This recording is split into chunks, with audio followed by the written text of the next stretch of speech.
दोस्तों एपिसोड की शुरुआत में हमें एवेंजर्स टावर दिखाया जाता है, जहां पर हमारा टोनी स्टार्क बैठकर अपने पुराने एवेंजर्स दोस्तों पर नजर रख रहा होता है, ताकि अगर उन्हें हेल्प की जरूरत पड़े तो वो तुरंत वहां पर पहुंच सके। तभी टोनी की नजर कैप्टन अमेरिका पे जाती है, जो हाइड्रा के सोल्जर के साथ लड़ रहा होता है, लेकिन यहाँ पर कैप्टन को काफी टाइम लग रहा होता है। टोनी जब फुटेज को जूम करता है तो उसे रेड स्कल दिखता है, इसीलिए टोनी तुरंत कैप्टन की मदद करने के लिए टावर से निकल पड़ता है। लेकिन टोनी कैप तक पहुंच पाता उससे पहले ही रेड स्कल कैप्टन अमेरिका को खत्म कर देता है और रेड स्कल कैप्टन अमेरिका की शील्ड उठाकर पोज मारने लगता है। हमारा टोनी इस पर बहुत से हमले करता है, लेकिन वो बच जाता है और अपनी आर्मी टोनी के लिए भेजता है। पर टोनी पलक झपकते ही रेड स्कल की आर्मी को खत्म कर देता है और रेड स्कल से लड़ने जाता है, लेकिन रेड स्कल कैप्टन की शील्ड से टोनी पर हमला करता है, जिससे टोनी दूर जा गिरता है। रेड स्कल बोलता है कि तुम बड़े ही बेवकूफ टोनी, तुम अकेले ही लड़ने आ गए, लेकिन मैं अकेला नहीं हूँ, मिलो मेरे दोस्त मोडोक से। और मोडोक वहाँ पर पहुंचकर टोनी को अपनी टेक्नोपैथिक काबिलियत से पकड़ लेता और तकलीफ देने लगता है। यहाँ पर मोडोक रेड स्कल से बोलता है यहाँ का काम खत्म हुआ और अब हमें चलना चाहिए। मोडोक एक पोर्टल खोलता और रेड स्कल को लेकर वहाँ से चला जाता है और टोनी सिर्फ देखता रह जाता है, जिसके बाद टोनी एवेंजर्स प्रोटोकॉल स्टार्ट करता है, जिससे सभी ऑफिशियल एवेंजर्स पे मैसेज जाता है कि सभी एवेंजर्स टावर पे जितनी जल्दी हो सके पहुंचे।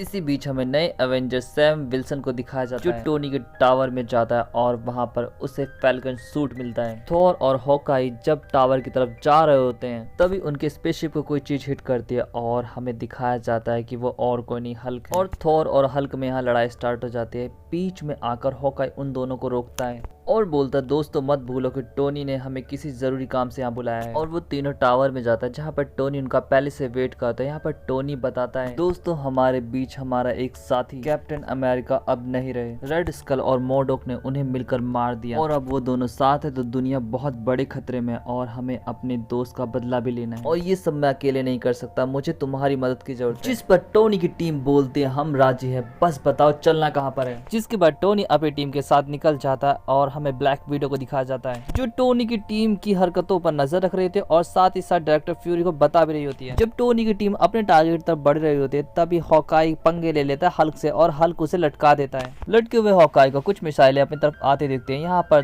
थॉर उन मिसाइलों को जाकर रोकता है। इसके बावजूद भी कई मिसाइलें स्पेसक्राफ्ट की तरफ बढ़ने लगती है, लेकिन तभी ब्रॉडकास्ट होता है और मोडोक वहां पर पहुंचता है और बोलता है कि ऐसा कुछ भी नहीं है जिसे मैं तबाह नहीं कर सकता, और ये कहते स्पेसक्राफ्ट को ब्लास्ट कर देता है। लेकिन सभी एवेंजर वक्त रहते उस स्पेसक्राफ्ट से निकल जाते हैं। यहाँ पर सभी टोनी से पूछते हैं तो बताओ प्लान क्या है, जिस पर टोनी कहता है बस प्लान इतना सा है कि जबरदस्त हमला करो, और टोनी हमला करना शुरू करता है। यहाँ पर सभी एक टीम की तरह काम करते हैं और रेड स्कल के सैनिकों का हरा देता है, लेकिन तभी वहाँ पर मोडोक आता है, जो आयरन मैन को आते ही पकड़ लेता है और अपनी टेक्नोपैथिक पावर से आयरन मैन को हर्ट कर लगता है। लेकिन तभी दो बम आकर मोडोक के पास गिरते हैं और हमारे सामने ब्लैक विडो आती है और मोडोक वहाँ से भाग जाता है। जिसके बाद ब्लैक विडो कहती है कि कैप्टन को तो हम खो चुके हैं, लेकिन आयरन मैन अगर तुमने हमें लीड नहीं किया तो हम कुछ और साथी खो बैठेंगे और इसीलिए तुम टीम को लीड करो टोनी। जिस पर टोनी कहता है ठीक है, मैं आगे चल के सारे वेपन्स को डीएक्टिवेट करूंगा और तुम सभी हाइड्रा को गुंडों को निपटा देना, जिसके बाद हम लोग आगे बढ़ जाएंगे। और टोनी रेड स्कल को ढूंढने के लिए सुपर सोल्जर सीरम के पार्टिकल को स्कैन करने लगता है, लेकिन यहाँ पर आयरन मैन को दो टारगेट मिलते हैं, जिनको ट्रैक करता है वो तेजी से निकल जाता है और यहाँ पर आयरन मैन की टीम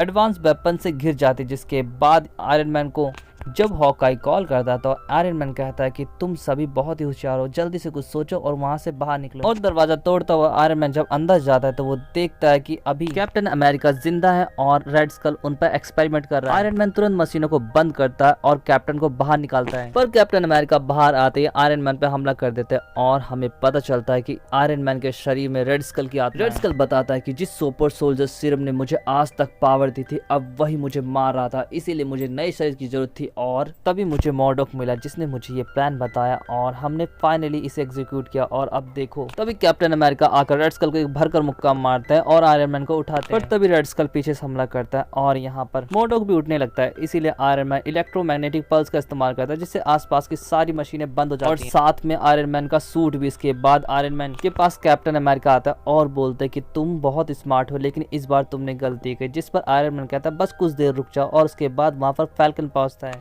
जो आयरन मैन के कमांड पर रेड स्कल पर हमला करता है और उसके बाद बोलता है कि ये सब क्या चल रहा है टोनी, जरा बताओगे। जिस पर आयरन मैन बोलता है कि वो रेड स्कल है ना कि कैप्टन अमेरिका, तो उसे भूल जाओ और जल्दी से तुम मशीन को स्टार्ट करो। तभी रेड स्कल फैल्कन की तरफ शील्ड फेंकता है लेकिन उसे हल्क पकड़ लेता है और टोनी की टीम सामने आती है। यहाँ पर हल्क पूछता है कि ये चिड़िया कौन है। नताशा बताती है कि ये सैम विल्सन है, शील्ड का ट्रेनी, और इसके साथ तुम्हारे लिए एक खुशखबरी है, तुम्हें शील्ड से निकाल दिया गया है सैम। पर तभी वहाँ पर कई सारे सैनिक आने लगते हैं। यहाँ पर आयरन मैन बोलता है कि मेरे पास एक प्लान है, थॉर हल्क तुम मोडोक को संभालो ताकि वो कंसंट्रेट ना कर पाए। नताशा और हॉकाई तुम जाके कैप को लेके आओ और फैल्कन तुम मशीन को स्टार्ट करो और रेड स्कल को जाके मैं देखता हूँ। जिसके बाद पूरी टीम अपने अपने फील्ड में जमकर पिटाई करना शुरू करती है। मोडो कुछ कर पाता उससे पहले ही थंडर क्लैप से वो दूर जा गिरता है। रेड स्कल और कैप्टन अमेरिका को फिर से उसी टेस्ट ट्यूब में रखा जाता है। जिसके बाद कैप्टन को अपनी शरीर वापस मिल जाता है और वो सब रीअसेंबल होते हैं। कैप्टन कहता है अंत भला तो सब भला, पर रेड स्कल कहता है अभी कुछ खत्म नहीं हुआ और जोर से मोडोक चिल्लाता है। जिसके बाद मोडोक एक फोर्स फील्ड बनाता और आयरन मैन को छोड़कर बाकी सबको बाहर ढकेलने के बाद आयरन मैन का सूट अपनी टेक्नोपैथिक पावर से निकाल कर रेड स्कल को दे देता है और बोलता है कि मिलो आयरन स्कल से। पर तभी हल्क उस फोर्स फील्ड को तोड़ देता और रेड स्कल और मोडोक को वहां से भागना पड़ता है। मोडोक ने आर्क रिएक्टर भी निकाल लिया होता है, इसीलिए टोनी को अब सांस लेने में दिक्कत आ रही होती है। टोनी बोलता है कि मैंने तुम्हें बचाया कैप, अब तुम्हारी बारी। और इसके साथ ही एपिसोड यहीं पे खत्म हो जाता है। दोस्तों एपिसोड आपको कैसा लगा जरूर बताएं, चैनल को लाइक और सब्सक्राइब करना ना भूले। Thanks for watching, sayonara.